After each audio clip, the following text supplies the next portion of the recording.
شارك في البطولات الوطنيه لفئه المعاقين.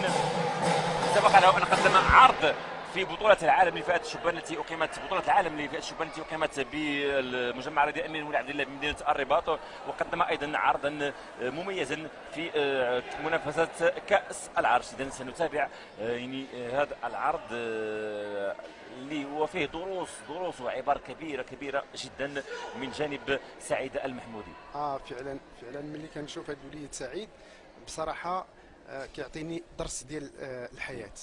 بالفعل درس كبير في الحياه، درس كبير في التحدي، درس كبير في يعني مقاومه يعني واقع هو انت كيعيشوا، ولكن كيعيشوا بشكل ايجابي، كيعيشوا بايجابيه كبيره فعلا جدا.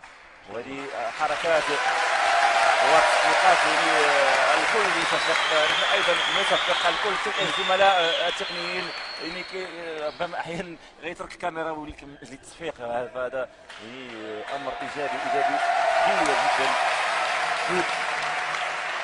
يعني هنيئا لنا بوجود مثل الطاقات على المستوى الوطني، وهذه الطاقات كبيره اعتقد يعني درس يعني اقولها من القلب، يعني كتخرج من القلب حقيقه صراحه، وما فيها حتى شي تصنع ولا الكلمات، هذا واقع ما شاء الله.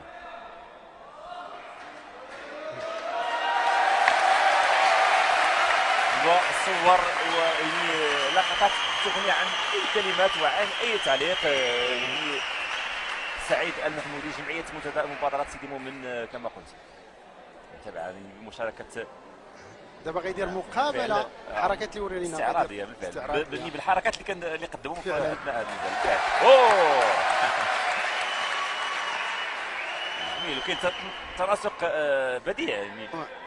دابا سي صلاح الدين خصك تعرف بان سي سعيد ملي دار العرض ديالو في بطوله العالم في الرباط، دابا بزاف ديال الدول منهم فرنسا كتعيط لينا باش يستقبلوه يدير عروض عندهم في فرنسا وفي دول اجنبيه اخرى. وانا كنذكر انه يمكن حضور مجموعه من الشخصيات مثل بطوله العالم اللي قدموا ليه الثاني على البساط، منهم وزير الشباب والرياضه سيمون سيف الخياط اللي هبط عنده، هو رئيس الجامعه العالميه ديال الكاراتيه اسبينوس، اللي هبطوا عنده حتى البساط باش يسلموا عليه، لان كان داكشي اكسترا اوردينير بالفعل. وهذا استعراض، حركات استعراضيه جميله جدا